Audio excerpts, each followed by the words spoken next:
நண்பர்களுக்கு வணக்கம். உற்சாகம் டிவி நேயர்கள் அனைவருக்குமே இந்த தமிழ் புத்தாண்டு விசுவாவிசு வருஷம் கன்னிராசிக்காரர்களுக்கு ரொம்ப சிறப்பாக இருக்கும். கன்னிராசி இந்த புத்தாண்டு எப்படி இருக்குங்கிறத நம்ம பார்ப்போம். ராசிக்கு 10ல் குரு, ராசிக்கு 10ல் குரு, ராசிக்கு 8ல் அவர் சூரியன் வர்றார். அது ஒரு பெரிய இதுன்னு சொல்ல முடியாது. 12ஆம் அதிபதி 8ல் மறைய தப்பு இல்லை. அதேமாரி ராசிக்கு 4ஆம் இடத்தோடு உங்களுக்கு குரு தொடர்பு கொள்வார். அது பெரிய விஷயம்.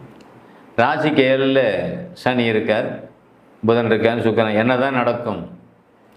கன்னி ராசிக்கு ராஜயோகாதிபதினு சொல்லக்கூடிய இவருக்கும் ராஜயோகாதிபதி. கன்னி ராசினாவே ஒரு ஆராய்ச்சியில் இருப்பவங்க, மார்க்கெட்டிங்கில் இருக்கக்கூடியவர்கள். இந்த ராசிக்காரங்க பாருங்கள், கன்னி மிதனம் பெரும்பாலானவர்கள் என்ன பண்ணுவாங்க, இப்போ இருக்கிற இளைஞர்களாக இருந்தாலும் சரி, பெண்களாக இருந்தாலும் சரி, ஒன்று சாஃப்ட்வேர் ஃபீல்டில் இருப்பாங்க, இல்லைன்னா மார்க்கெட்டிங்கில் இருப்பாங்க, இல்லைன்னா வயதானவர்களாக இருந்தால் ஜோதிடத்துறையில் இருப்பாங்க, இல்லை வியாபாரத்தில் இருப்பாங்க. இத்தனை வேலை தான், இவ்வளோ தான் அதில் இருக்கக்கூடிய விஷயங்கள். சரி, அந்த ராசிநாதன் வலுவையோடு இருக்கிறார், நீச்ச பங்கத்தோடு இருக்கிறார், நல்ல அமைப்பு. 6ஆம் அதிபதி சுபத்துவமாக இருக்கிறார் சனி, நல்ல அமைப்பு. வேலைக்கு முயற்சி பண்ணுறவங்க வேலை கிடைக்கும். எல்லோரும் எதிர்பார்க்குறது அரசாங்க வேலை தானே. ப்ரைவேட்டு வேலையாக இருந்தாலும் இன்றைக்கி பொண்ணு கேட்குறவன், பொண்ணு கொடுக்குறவன் எல்லாமே எவ்வளோ சம்பாதிக்கிறான், கவர்மெண்ட் வேலையானு தான் கேட்குறேன். அவன் ஒன்றுமே இல்லை. பொண்ணை பெற்றவங்க எதிர்பார்ப்புகள் கூடுதலாக போகிறதுனால தான், ஒரு காரணத்தினால தான் இந்த கன்னி ராசியில் பெண் குழந்தை பிறந்திருந்தாலும் சரி, கன்னி ராசிக்கு 8ல் எப்பயுமே எங்கே பாருங்கள், 9ஆம் இடம் 4ஆம் இடம் தெளிவாக இருந்துச்சுன்னா பெற்றவங்க நல்லா இருப்பாங்க, நல்ல முடிவு எடுப்பாங்கன்னு அர்த்தம். எப்பயுமே 9ஆம் இடம் 4ஆம் இடம் கடகம் சிம்மம் பாதிக்கப்பட்டிருக்குது ஒருத்தனுக்கு அப்படின்னால், 9ஆம் இடமும் 4ஆம் இடமும் பாதிக்கப்பட்டு பாவகிரகங்களுடைய தொடர்பு வந்துச்சுன்னா அப்பா அம்மா முடிவு எடுக்க தெரியாத பைத்தியக்காரனாக இருப்பான். 2 லட்ச ரூபா சம்பளம் இருந்தால் சொல்லுங்கள், என் போல நான் 2 லட்ச ரூபா சம்பளக்காரனுக்கு தான் கொடுப்பேன், இல்லைனா கவர்மெண்ட் வேலைக்காரனுக்கு தான் கொடுப்பேன். இப்படியே சொல்லி தெளிவில்லாமல் போய் பிள்ளைங்களும் 30 வயசு 35 வயசு 40 வயசு வரைக்கும் கொண்டு போகிறாங்கிறது தான் உண்மை. இதை முக்கியமாக கவனிக்க வேண்டியது தான். சூரிய சந்திரர்கள் நல்லா இருந்து 4ஆம் பாவகமும் 9ஆம் பாவகமும் நல்லா இருந்து கடகமும் சிம்மமும் நல்லா இருக்கிறவங்க மட்டும்தான் முடிவெடுப்பாங்க. அந்த பிள்ளைங்க வாழ்க்கையை சிறப்பாக அமைப்பாங்க. மற்றவன் எல்லாம் படிச்சிருப்பானால் தெரிஞ்சு படித்து கிழிச்சுட்டு உக்காந்துக்கிட்டு இருப்பான ஒழிஞ்சு மற்ற புத்தி வேலை செய்யாது. நான் படித்தேங்கிற ஒரு திமிர், அந்த திமிர்லேயே வாழ்க்கை ஓடி போயிடும். கவர்மெண்ட்டில் இன்றைக்கி லோன் கொடுக்குறான், யார் படிக்காமல் இருக்கான்? எல்லாமே படிச்சுக்கிட்டு தான் இருக்கான். உன் மட்டும் வசதின்னு இல்லை. இதுலேயும் குறிப்பாக அப்பா அம்மா அரசு வேலையில் இருந்துட்டாங்கன்னா உடனே அந்த துறை அங்கே நோடி போயிட்டு இருக்கேன், அங்கே கிடைக்காது. நிறைய ஜாதகங்களை நான் பார்த்துக்கிட்டு இருக்கேன், நிறைய ஜாதகங்கள் வெளியே வருது. அந்த ஜாதகத்தை விடுறதே முதல்ல தப்பாக விட்டுட்ருக்கான். ஜாதகமே தப்பாக ரைட்டான்னு தெரியாமல் அதே ஜாதகத்தை வச்சு அனலைஸ் பண்ணிகிட்ருக்கான். எத்தனை ஜாதகத்தை நம்ம பார்த்து இந்த ஜாதகம் தப்பாக போயிருக்கு. இப்போ ஒருத்தன் அரசு வேலையில் இருக்கிறான், அரசு வேலையில் இருந்தால் எப்போ எந்தெந்த பாவங்கள் தொடர்பு கொள்ளும், இதை நாங்கள் பார்க்குறோம். அவயோக திசைகள் நடந்தால் கண்டிப்பாக அவசியம் அரசு வேலை கிடைக்காது. ஒருவேளை பௌர்ணமி சந்திராதி யோகத்தில் இருந்தால் கண்டிப்பாக அதுக்கு அரசு வேலை உண்டு, கண்டிப்பாக அமைப்பு கிடைக்கும். அப்போ அரசு வேலை எப்படி கிடைக்குன்னு பார்க்கும்போது அவயோக திசைகள்லாம் அரசு வேலை வராது. அப்போ லக்னம் மாறி போச்சுன்னா தான். இப்போ மிதன லக்னம் நான் என்ன சொல்கிறேன், இப்போ கன்னி லக்னமா, கன்னி லக்னத்துக்கு ராஜயோகாதிபதியாக வர்றவரே சனி தான். 6ஆம் அதிபதி கன்னிராசிக்கு 6ஆம் அதிபதியும் சனி தான். அந்த 6ஆம் அதிபதி வழுக்க பிறந்தவங்க சனி புதன் கேது சுக்கிரன் திசை நடக்கிறவங்களுக்கு தான் அரசு வேலை கிடைக்குங்கிறது தான் இதில் உண்மை. ஒரு பௌர்ணமி அமைப்பில் பிறந்து இந்த மாதிரி அமைப்பில் இருக்கிறவங்களுக்கு தான் கிடைக்கிறதுங்கிறது உண்மை. யார் இதெல்லாம் யோசிக்கிறாங்க?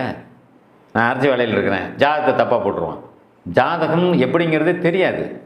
அதுலேயும் இந்த குரூப்பில் விடுறவங்கெல்லாம் எந்த ஃபோன் நம்பர் இல்லாமல் ஜாதகத்தை விட்றான். அவங்களும் போய் பார்க்குற ஜோசியர், தசாபுத்தி நல்லா இருந்தால் தான் நல்லது நடக்கும், நல்லவனை சந்திக்க முடியும், நல்லவனோட போக முடியும், நல்லவனுடைய தொடர்பு கிடைக்குங்கிறது தான் உண்மை. ஆக கன்னிராசி அன்பர்களுக்கு எல்லாமே இது பொது பலன் தான். நான் என்ன சொல்கிறேன் அப்படின்னா, இப்போ 12 ராசிக்கும் இந்த புத்தாண்டு தமிழ் புத்தாண்டு பலன் நான் சொல்லிட்டு இருக்கிறேன்னா பொது பலன்.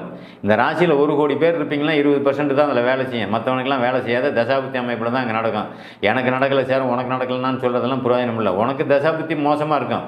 கன்னி லக்னத்துக்கு சனி புதன் கேது சுக்கிரன் திசை நடக்கிறவன் டாப்பாக இருப்பான். அந்த கிரகங்கள் வலுத்திருக்கணும். அதுலேயுமே மொத்தமாக புதன் திசை, இப்போ சனி ராகுவோட இணைச்சி திசை நடத்தினா இதே கன்னிராசிக்காரன் கெட்டு போயிடுவான். அவன் எந்த இதுலேயுமே வாழ்க்கையில் மேலே வரவே முடியாது. 19 வருஷம் அடி வாங்கிடும். அதுதான் பாவத்துவம் சிவத்துவங்கிற பாயிண்ட்டை நாங்கள் பிரித்து கொண்டு வர்றோங்க. அப்போ இங்கே என்ன பண்ணுது உங்களுக்கு, 6ஆம் இடத்தோடு கன்னிராசிக்கு குரு தொடர்பு கொள்கிறார். 10ஆம் இடத்துக்கு குரு வந்தால் அவர் எங்கே பார்ப்பார்? 10ஆம் இடத்துக்கு குரு வந்துச்சுன்னா 6ஆம் இடத்தை பார்ப்பார். 6ஆம் இடம் அப்படிங்கிறது கும்ப வீடு. 6ஆம் இடத்தை தொடர்பு கொள்ளும்போது அந்த 6ஆம் பாவகம் சுபத்துவமாகி பாவகாதிபதி சனி சுக்கிரனோட இணையும் போது உங்களுக்கு வேலையில் அது தனியார் வேலையில் இருந்தால் கூட சம்பள உயர்வு கிடைக்கக்கூடிய அமைப்பு உங்களை எப்பயுமே விட மாட்டாங்க. இந்த அமைப்பெல்லாம் அங்கே உண்டு. வாழ்க்கையில் ஒரு செழிப்பு, ஒரு பொலிவு, வாழ்க்கையில் பணத்தை சேர்த்துற அமைப்பு, பணம் கூடுதலாக செஞ்சுட்டு இருக்கிற அமைப்பு, நிம்மதியாக போயிட்டு நிம்மதியாக தூங்குகிற அமைப்பு. சார் 10,000 இவர் 20,000 லோக்கலில் அவன் சம்பாதிக்கிறான்னு அது பெரிய வருமானம். யாரும் இதை ஏற்றுக்கிறது இல்லை. போய் மெட்ராஸில், கோயம்புத்தூரில், பாம்பேயில், ஹைதராபாத்தில் 2 லட்சம் சம்பளம் வாங்கினான். என்ன பண்ணுறது? உனக்கு இழுத்துக்க பிடிச்சிக்கின்னு கிடந்தா உடனே வந்துடுவானா என்ன?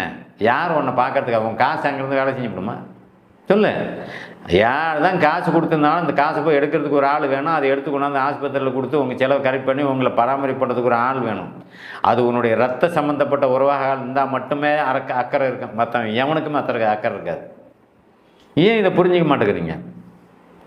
20,000 வாங்குறவன் செத்து போயிடுறானா? 2 லட்சம் வாங்குறவன் தான் பொழைச்சிட்டு இருக்கானா? அப்புறம் இன்னொரு விஷயம், இந்த ராசி அப்படிங்கிறது, இந்த ராசியில் இருக்கிறவன் மனுஷன் ஒருத்தன் புத்திசாலியான்னு பாருங்கள், நேர்மையானவனான்னு பாருங்கள், ஒழுக்கமானவனான்னு பாருங்கள். கன்னிராசிக்காரங்க நிறைய பேர் நல்லவனாக இருப்பான், புத்திசாலியாக இருப்பான். ஏன்னா புதன் அதுக்கு உண்டான அறிவு கிரகம் அப்படின்னு சொல்கிறோம் நாங்கள். கன்னிராசி பொறுத்தளவில் அக்கௌண்ட்ஸில் படித்தவங்க, மார்க்கெட்டிங் தொழிலில் இருக்கிறவங்க எல்லாமே சிறப்பாக இருக்குங்கிறது தான் உண்மை. கன்னிராசிக்காரங்களுக்கெல்லாம் இந்த வருஷம் கல்யாணம் நடக்கும். கல்யாணம் நடக்காது, 29 வயசு ஆகிடுச்சு, 30 வயசு அப்படின்னு சொல்லி வேதனைப்பட்டுட்டு இருந்தவங்க எல்லாத்துக்குமே கண்டிப்பாக கல்யாணம் நடக்கும். பையனுங்களுக்கு நான் சொல்கிறேன். பெண்களாக இருந்துச்சுன்னா யோசிப்பீங்க. ஏன்னா பெண் கிரகம் தான் பாதிச்சுக்கிட்டு இருக்குது. பெண்ணை பெற்றவன் எல்லாமே மூச்சு விட மாட்டேங்கிறாங்க. மூச்சு விடுறதுக்கே மூச்சு விடாதையே மூச்சு முட்டியே அப்படியே செத்து போயிடுவானாட்டங்குது பொண்ணை பெற்றவங்க எல்லாம். ஏன் அந்த மாதிரி இருக்கிறீங்கிறது நமக்கு ஒன்றும் புரிய மாட்டேங்குது. ஏங்க, பரம்பொருள் என்ன அனுபவிச்சாரோ அதுதான் நடக்கும். உனக்கு என்ன கொடுப்பனை இருக்குது அது கண்டிப்பாக கிடைக்கும். அதை தான் இப்போ நாங்கள் சொல்லிகிட்டு இருக்கிறோம். பார்த்து நிறைய பேர் இப்போ இன்றைக்கி வந்து அமைப்பாளர்கள்ங்கிறவனோட எடுத்த உடனே நாகதோஷம், செவ்வாய் தோஷம், கடத்திர தோஷம், அந்த தோஷம், இந்த தோஷம், ஜோசியமே தெரியாதவன் ஜோசியத்தை இப்படி பேசிக்கிட்டு இருக்கான் அப்படிங்கிறது தான் அங்கே உண்மை. ஆக வந்து என்ன நடக்குது, எப்போ நடக்கும் நடக்காது, இதை சொல்லக்கூடிய லெவலில் இன்றைக்கி யாருமே ஜோதிடர்களே பெரும்பாலும் இல்லை. கொஞ்சம் கொஞ்சமாக விழிப்புணர்வு வந்துக்கிட்டு இருக்கு. சரி, அது பொதுவான ஒரு கருத்து. இப்போ ராசிக்கு உள்ள கன்னி ராசிக்காரன் ரொம்ப சிறப்பாக தான் இருப்பான், நல்லா இருப்பான் அப்படின்னு நான் பொதுவாக நான் கணக்கு சொல்லிகிட்டு இருக்கிறேன். ஏன் அப்படின்னா ராசிக்கு 10ல் குரு வர்றாரு. ராசிக்கு 7ல் உங்களுக்கு மாபெரும் கிரகமான சனி சுக்கிரனோட எனர்ஜி சுபத்துவமான ஒரு அமைப்பில் 6ஆம் அதிபதி இருக்கிறாரு. ஒரு வேளை இன்றைக்கி சனி திசை இந்த ராசிக்கு நடக்கிறவனாக இருந்ததுன்னா சிறப்பு, உண்மையிலேயே வேலை கிடைக்கும், வேலை வாய்ப்பு கிடைக்கும். சொத்து சுக அமைப்பில் தான் கொஞ்சம் பலகீனம் உண்டு. ஏன்னா ராசிக்கு 3-8 அதிபதி செவ்வாயாக வராரு. சகோதர உறவுகள் நல்லா இருக்காது அப்படிங்கிற அமைப்பு அங்கே ஓடு. அது தசாபத்தி அமைப்பில் தான், எல்லாருக்கும் அது சொல்ல முடியாது. பிறக்கும்போது செவ்வாய் பாதிக்கப்பட்டிருக்கிறோம், சகோதர உறவு நல்லா இருக்காது, சொத்து பத்து சுகத்தில் பிரச்சனை வரும், கோர்ட்டு கேஸ் வழக்குங்கிறது போயிட்டுருக்கோம். அதெல்லாமே கூட ஒரு வகையில் தீர்வு உண்டு நிறைய பேர். ஏன்னா 4ஆம் அதிபதி 4ஆம் வீட்டையே பார்த்துக்கிட்டு இருக்காரு. ஒரு சிலருக்கு தாயாருக்கு உடல்நலம் பாதிக்கும், அந்த அமைப்பு ஏற்படுத்தும். உடல்நலம் பாதித்து பயந்துக்கிட்டே இருப்பாங்க. ஆனால் பயப்படுற மாதிரி அங்கே ஒன்றும் இல்லை. ஏன் அப்படின்னா சில குழந்தைகள் அம்மா மேலே ரொம்ப பாசம், அப்பா மேலே ரொம்ப பாசம், இந்த மாதிரி பாசம் உள்ள குழந்தைகள் இருக்கும். அம்மாவே ஏன்னா ராசியவே சனி பார்க்குறாரு. ராசியை சனி பார்க்கறதுனால, ராசிங்கிறது என்ன, சந்திரனுங்கிறது அம்மாவை குறிக்கக்கூடியது. 4ஆம் பாவகம் தாய் ஸ்தானம் அப்படின்னு சொல்லக்கூடிய அமைப்பு. தாய் ஸ்தானத்தை குரு பார்க்குறாரு. 4ஆம் அதிபதி அப்படின்னு சொல்லக்கூடிய 4ஆம் வீட்டு கிரகம் குரு 4ஆம் வீட்டையே பார்க்குறார். அம்மாங்கிற ஒரு சந்திரனை உங்களுக்கு சனி பார்க்குறார். அதில் அம்மாவுக்குங்கிறது ஒரு பயம் உறுதியாக கண்டிப்பாக கொடுக்கும். தகப்பனுக்கும் அந்த பயத்தை அங்கே கொடுக்கக்கூடிய அமைப்பு ஏற்படுத்தும். ஏன்னா 7க்குடைய அந்த உங்களுக்கு 12ஆம் அதிபதி 8ல் சூரியன் மறைகிறார் இல்லையா, சித்திரை மாதம் பூரா அப்படி தான் இருப்பார். சூரியன் மறைகிறார், அப்புறம் பாகிஸ்தானத்துக்கு வர்றாரு, அது வேறு விஷயம். ஆக தாய்க்கோ தந்தைக்கோ மருத்துவ ரீதியான செலவோ பிரச்சனையோ வரும்போது அந்த ஃபீல் அவங்களுக்கு, ஐயோ நமக்கு ஏதோ உடம்புல பிரச்சனை இருக்கும் போல் தெரியுது, நம்ம பையங்களுக்கோ பொண்ணுக்கோ கல்யாணம் பண்ணி பார்த்துட்டா பரவாயில்ல. நிறைய பேருக்கு இந்த எண்ணங்கள் மேலோங்கி நிற்கும். அது பணம் இருக்கிறவனுக்கு சரி, பணம் இல்லாதவனுக்கு சரி. பணம் இருக்கிறவனும் இல்லை, பணம் இருந்துட்டால் உயிரை காப்பாற்றிடலாங்கிறதெல்லாம் இல்லை. ஒருத்தனுக்கு எல்லாம் இருக்கும், அதை அனுபவிக்க முடியாத. காசு பணம் இருக்கும், பிள்ளை கல்யாணம் பண்ணி பார்க்க முடியாதே, இறந்து போயிடுறாங்க. சொத்து செல்வாக்கு இருக்கும், அவங்க கண்ணில் பார்க்கணும் அப்படின்னா அவங்களுக்கு பிடிச்ச மாதிரி மருமக, அவங்களுக்கு பிடிச்ச மாதிரி படிப்பில் உள்ளவ, அவங்களுக்கு பிடிச்ச மாதிரி வேலையில் உள்ள மருமகள், வேலையில் உள்ள மருமகன் கிடைப்பானா அப்படிங்கிற ஒரு ஆதங்கம் இருக்கும். எப்போ கிடைக்கும், எப்போ கல்யாணம் ஆகும்னு இந்த மாதிரி ஆதங்கத்தில் இருந்த கன்னிராசிக்காரர்கள் எல்லோருக்குமே பெரியவர்களாக இருந்தாலும் சரி, சிறியவர்களாக இருந்தாலும் சரி, இந்த ஆண்டு கண்டிப்பாக திருமணம் நடக்கும், இந்த ஆண்டு கண்டிப்பாக வேலை கிடைக்கும், இந்த ஆண்டு சொத்து சுகம் வில்லங்கத்தில் இருக்கக்கூடிய கேஸு வழக்கு எல்லாம் தீர்வுக்கு வரும்.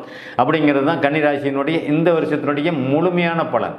கன்னிராசிக்காரங்க சந்தோஷப்படுற ஒரு அமைப்பு தான். ஆக கன்னிராசியில் எந்த குறையும் இப்போதைக்கு இல்லை, இந்த வருடம் இல்லை. ஆக இந்த தமிழ் புத்தாண்டு உங்களுக்கு சிறப்பாகவே இருக்கும். நன்றி, வணக்கம்.